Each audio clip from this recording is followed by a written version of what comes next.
액션 let's go 저 건물을 찾으러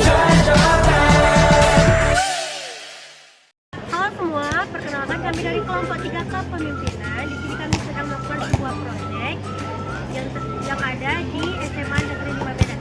Di mana hasil dari mini riset kami itu ada dua sifat kepemimpinan yang kurang dimiliki oleh peserta didik SMA Negeri 5 Medan. Yang pertama itu kurangnya kepercayaan diri, kemudian yang kedua itu kurangnya keterampilan dalam berbicara. Mau tahu tentang proyek kami? Ini dia. Hai semua, perkenalkan nama saya Nanda Lutfitna. Perkenalkan, nama saya Melisa Devianti Manaluk. Saya Melbadun Cari Marbun. Perkenalkan, nama saya Adventus Desanto Emmanuel Gurning.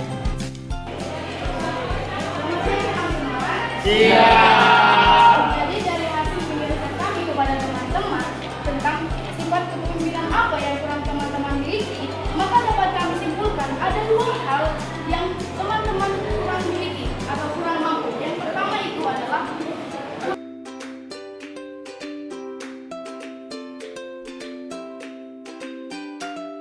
saat ini kita akan membahas yang pertama itu keterampilan public speaking itu bisa dibilang kan dulu kan. Kalau misalnya dia nggak mampu berbicara itu bisa dibilang dulu. Nah, sebelum kita mencapai tipsnya nih, bagaimana caranya biar nggak gugup, kita akan dulu nih bagaimana ciri-ciri orang yang bahasanya itu bisa dibilang mampu berbicara dengan baik. Nah, ciri-ciri yang pertama itu berbicara terbata-bata. Misalnya seperti ini. Saya merupakan orang yang paling pintar. Saya merupakan orang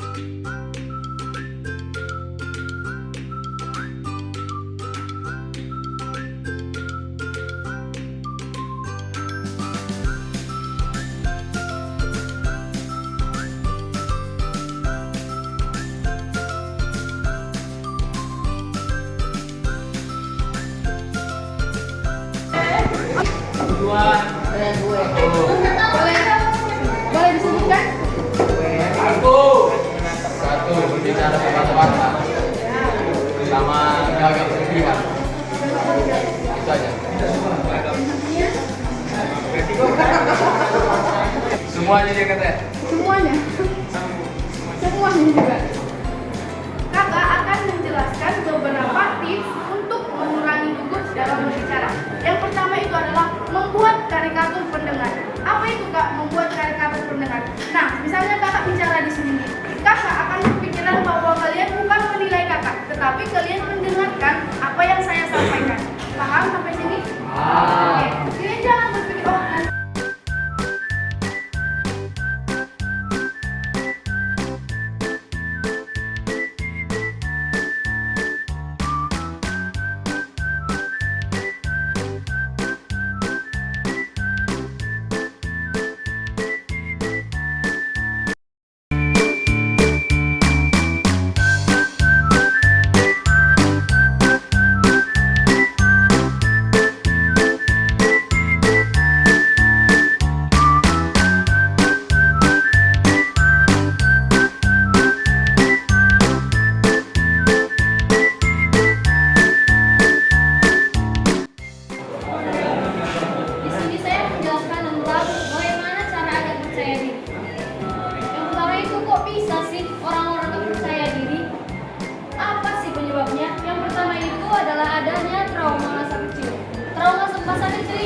berpengaruh bagi anda sekalian, bahkan bagi saya.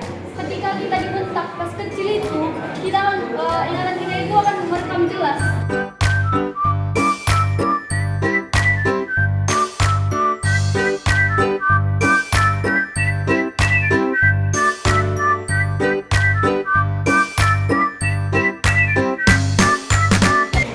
Berani depan ketika menghadapi situasi. Ketika itu adalah hadapi ketakutan.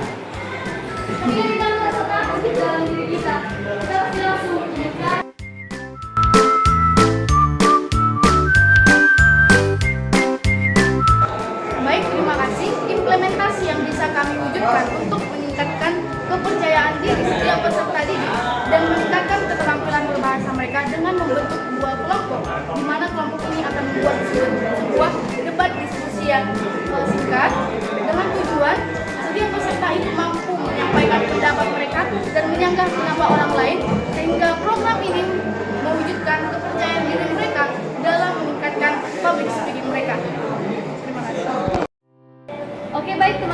kita akan mendengarkan pendapat tim pro tentang apakah TikTok harus dihapuskan. Saudara Rani. Perkenalan, nama saya Christina Marani. Saya mewakili tim pro. Kami dari tim pro mendukung adanya penghapusan terhadap aplikasi TikTok. Seperti yang kita ketahui, aplikasi TikTok memang bisa diakses oleh seluruh kalangan dan seluruh usia. Semua orang bisa menyebarkan apapun yang ingin mereka bagikan. Bisa jadi memang yang mereka bagikan merupakan hal positif, namun tidak bisa dipungkiri kalau mereka juga bisa menyebarkan hal-hal yang berbau negatif.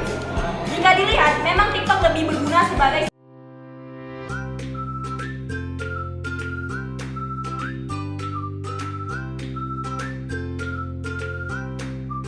Kita akan mendengarkan tentang pendapat tim kontra tentang apakah TikTok harus dihapuskan. Pada tim kami persilakan.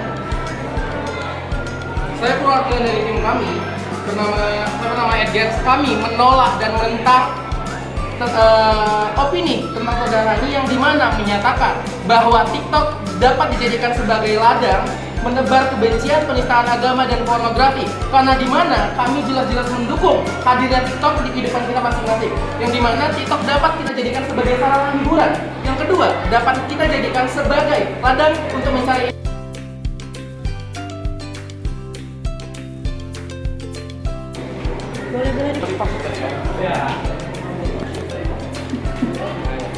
Pada Rabu 4 September 2023 yang lalu, TikTok Shop itu resmi dihapus oleh Kementerian Perdagangan atau Kemendak sebagai social e-commerce di Indonesia terkait kebijakan banyaknya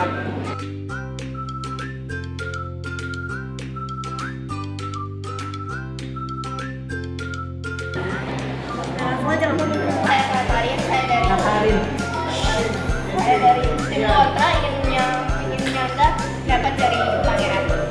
Ini yang bermasalahin bagaimana TikTok itu bisa menjadi ladang penghasilan.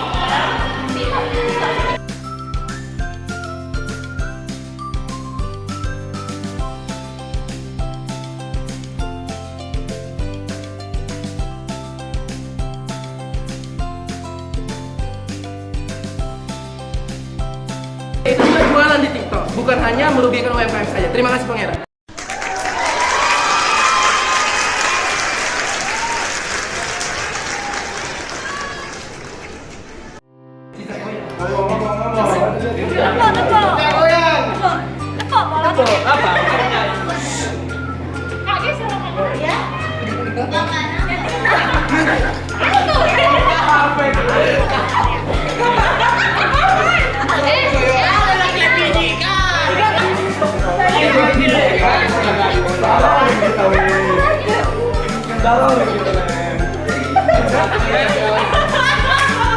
Mati rela pangeran, gak tahu aku hancur lagi.